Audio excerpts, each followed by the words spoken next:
Hi പ്രിയപ്പെട്ടവരെ, ഉയർപ്പിന് ശേഷം വരുന്ന ഞായറാഴ്ച പുതുഞായറായി ആഘോഷിക്കണമോ അതോ ദൈവകാരുണ്യ തിരുനാൾ ദിവേ മേഴ്സി സൺഡേ ആയി ആഘോഷിക്കണമോ എന്ന് സംബന്ധിച്ച് ഒരു വിവാദം ഇപ്പം നിലനിൽക്കുകയാണ്. പല പ്രമുഖ പുരോഹിതരും ഇരുപക്ഷവും പിടിച്ച് സംസാരിക്കുന്നുണ്ട്. ഇന്ത്യയുടെ അപ്പസ്തോലിന് കൊടുക്കുന്ന ആദരവും ബഹുമാനവും അട്ടിമറിക്കാൻ വേണ്ടിയിട്ട് ദൈവകാരുണ്യ തിരുനാൾ കൊണ്ടുവരുന്നു, ലത്തീൻ അധിനിവേശമാണ് എന്ന് പറഞ്ഞ് ദൈവകാരുണ്യ തിരുനാളിന് എതിരെ കുറേ പേര് പറയുന്നു. പുതുഞായർ ആഘോഷം ഗംഭീരമായി തുടരണമെന്നും അത് അട്ടിമറിക്കാൻ ദൈവകാരുണ്യ തിരുനാളിനെ അനുവദിക്കാൻ പാടില്ല എന്ന രീതിയിൽ വളരെ ഗൗരവമായി വാദിച്ചുകൊണ്ടുള്ള മാണിപ്പറമ്പിലച്ഛൻ്റെ വീഡിയോ ഒന്ന് കണ്ടിട്ട് നമുക്ക് ബാക്കി സംസാരിക്കാം. ആധിപത്യ പ്രവണതയ്ക്കെതിരെയാണ് ഞാൻ പറയുന്നത്, അധിനിവേശ പ്രവണതയ്ക്കെതിരെയാണ് ഞാൻ പറയുന്നത്. ബൈബിളിൽ അടിസ്ഥാനപ്പെട്ട, ദൈവവചനത്തിൽ അടിസ്ഥാനപ്പെട്ട, ദൈവത്തിന്റെ വെളിപാട്ടിൽ അടിസ്ഥാനപ്പെട്ട, ഈശോയിലും സ്ത്രീകന്മാരിലും അടിസ്ഥാനപ്പെട്ട പുതുഞായറിനെ മാറ്റിമറിക്കാൻ ഒരു സ്വകാര്യ ദർശനത്തെ കൂട്ടുപിടിച്ച്, അതും ഇന്ത്യയുമായിട്ട് നേരിട്ട് ബന്ധമില്ലാത്ത ഒരു സ്വകാര്യ ദർശനത്തെ കൂട്ടുപിടിച്ച് അട്ടിമറിക്കാൻ ശ്രമിക്കുന്നത് കെണിയാണ്. ആ കെണിയെ നമ്മൾ തിരിച്ചറിയണം. അച്ഛൻ എന്തുകൊണ്ട് ഇങ്ങനെ പറഞ്ഞു പോകുന്നു? അച്ഛന്റെ പക്ഷം ചേർന്ന് നിരവധി അച്ഛന്മാരും ഇങ്ങനെ പറയുന്നുണ്ട്. ഇന്ത്യയിലേക്ക് ഒരു അപ്പസ്തോലൻ, ഈശോയുടെ അപ്പസ്തോലൻ വന്നെങ്കിൽ അവൻ പ്രഖ്യാപിച്ച വിശ്വാസത്തെ മറികടക്കാൻ പറ്റുന്ന ഒരു കരുണയുടെ ഞായറാണോ സിസ്റ്റർ ഫൗസ്തീന ഇന്ത്യയിൽ വരാത്ത സിസ്റ്റർ ഫൗസ്തീന?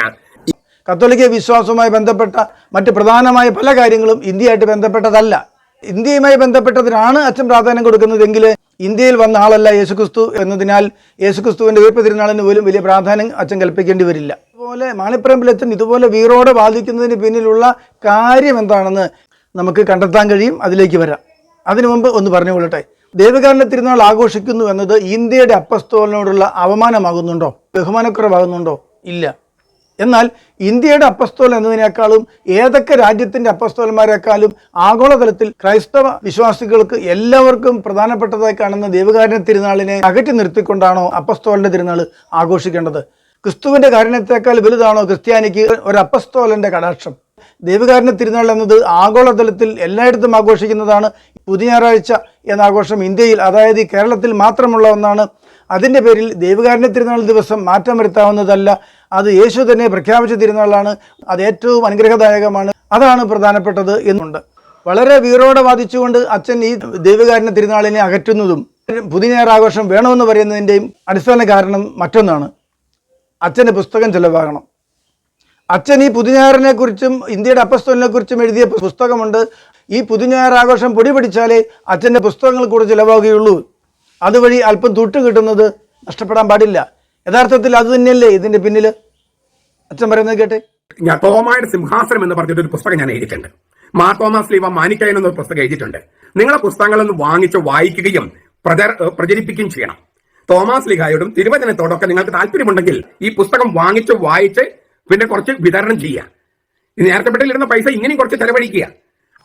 അപ്പോൾ കാശാണ് കാര്യം, പുസ്തകത്തിന്റെ വിറ്റുവരവാണ് പ്രശ്നം. മനസ്സിലായില്ലേ? അച്ഛൻ്റെ പ്രസംഗം പരിശുദ്ധാത്മ നിറവിലല്ല, മറ്റേതോ അരൂപശക്തിയിലാണ് എന്നതിന് ഒരു തെളിവ് നമുക്ക് കാണാം. ഒരു കുട്ടപ്പൻ അച്ഛൻ്റെ വീഡിയോയ്ക്ക് താഴെ വിദ്വേഷത്തിൻ്റെ വിത്ത് എന്നൊരു കമൻ്റ് ഇട്ടപ്പോൾ അച്ഛൻ അയാളുടെ തന്തയ്ക്ക് വിളിച്ചു. കണ്ടോളൂ.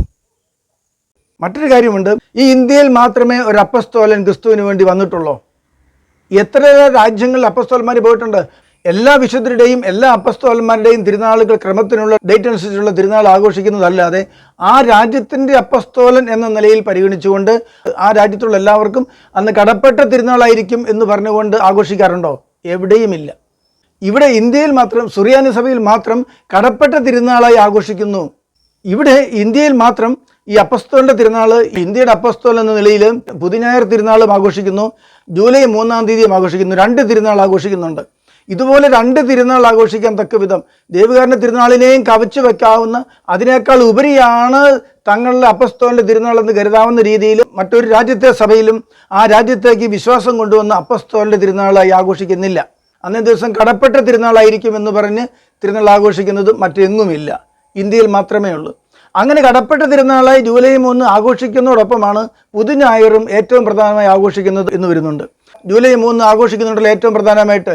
അതുകൊണ്ട് ഈ വിവാദത്തിനൊന്നും നിൽക്കേണ്ടതില്ല. അന്തർദേശീയ തലത്തിൽ ആഘോഷിക്കുന്ന ദൈവകാരുണ്യ തിരുനാൾ തടസ്സം കൂടാതെ ആഘോഷിക്കട്ടെ എന്നാണ് എനിക്ക് പറയാനുള്ളത്. നിങ്ങൾക്ക് കാര്യത്തിൽ വിയോജിപ്പുണ്ടാകാം. നിങ്ങളുടെ അഭിപ്രായങ്ങൾ കമൻറ്റ് ചെയ്യണം.